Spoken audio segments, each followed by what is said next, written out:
OpenAI এর বিরুদ্ধে তাদের এআই চ্যাটবটের মাধ্যমে আত্মহত্যায় প্ররোচনা ও ক্ষতিকারক প্রলাপ তৈরিতে ইন্ধন দেওয়ার অভিযোগে বেশ কয়েকটি মামলা দায়ের করা হয়েছে। সাম্প্রতিক প্রতিবেদন অনুযায়ী কোম্পানিটি বর্তমানে এই ধরনের 7টি মামলার মুখোমুখি।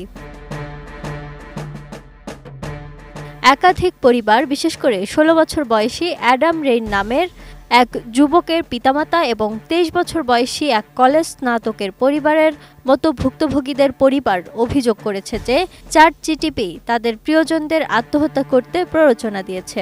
কিছু অভিযোগে চ্যাটবটটিকে আত্মহত্যার প্রশিক্ষক হিসেবেও উল্লেখ করা হয়েছে।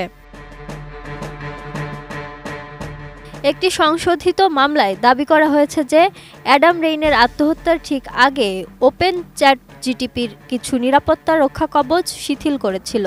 মামলাগুলিতে আরও অভিযোগ করা হয়েছে যে চ্যাটবটটি ব্যবহারকারীদের মধ্যে ক্ষতিকারক বিভ্রম তৈরি করেছে, এমনকি যাদের পূর্বে মানসিক স্বাস্থ্য সমস্যা ছিল না তাদের ক্ষেত্রেও। এই মামলাগুলোর ফলে এআই কোম্পানিগুলোকে তাদের পণ্যের সুরক্ষার জন্য জবাবদিহি করতে নতুন আইন প্রণয়নের বিষয়ে মার্কিন সিনেটে আলোচনা শুরু হয়েছে। যদিও ওপেনএআই এই হৃদয় বিদারক ঘটনাগুলোর বিষয়ে দুঃখ প্রকাশ করেছে এবং জানিয়েছে যে তারা ব্যবহারকারীদের মানসিক সংকটের সময়ে সাহায্য করার জন্য তাদের সিস্টেমের উন্নতি ঘটাতে কাজ করছে। তারা অপ্রাপ্ত বয়স্কদের সুরক্ষাকে অগ্রাধিকার দেওয়ার প্রতিশ্রুতি দিয়েছে এবং প্যারেন্টাল কন্ট্রোল আনার কথাও বিবেচনা করছে। সানবিট সব দিবে সামাল।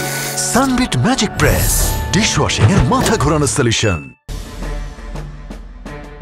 চলতি বছরের অক্টোবর মাসে ব্যবহারকারীর মানসিক কল্যাণ ও নিরাপত্তা তদারকির জন্য প্রতিষ্ঠানটি একটি পরামর্শক দল গঠন করেছে। ওপেনএআই এর এক মুখপাত্র বলেন, বিষয়গুলো অত্যন্ত মর্মান্তিক। আমরা বিভিন্ন মামলার বিস্তারিত পর্যালোচনা করছি। ভুক্তভোগীদের পক্ষে নতুন 6টি মামলা ক্যালিফোর্নিয়ার আদালতে দায়ের করা হয়েছে। টেক্সাস ও এম বিশ্ববিদ্যালয়ের শিক্ষার্থী জেন শ্যাম্পলিন 2023 সালে পড়াশোনার সহায়ক হিসেবে চ্যাটজিপিটি ব্যবহার শুরু করেন। চ্যাটজিপিটি 4 ও প্রকাশের পর তিনি চ্যাটবটের সঙ্গে কথা বলতে শুরু করেন। আত্মহত্যা সম্পর্কিত ভাবনা শেয়ার করলে ঘন্টার পর ঘন্টা চ্যাটজিপিটির সঙ্গে কথোপকথনের পর তিনি আত্মহত্যা করেন। 2025 সালের মে মাসে আত্মহত্যা করেন তিনি। তার বয়স ছিল মাত্র 23 বছর।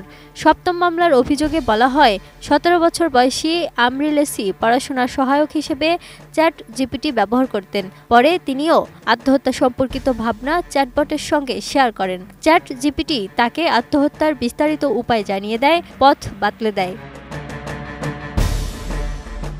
চ্যাটজিপিটিকে এমনভাবে প্রশিক্ষিত করা হচ্ছে যেন তা মানসিক বিপর্যয়ের লক্ষণ বুঝে সংবেদনশীল পরিস্থিতিতে কথোপকথনের মাধ্যমে শান্ত রাখে।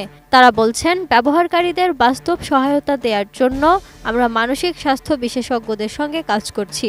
এসব ক্ষেত্রে প্রতিক্রিয়া আরও উন্নত করার কাজ চলছে। Desk report, ATN news.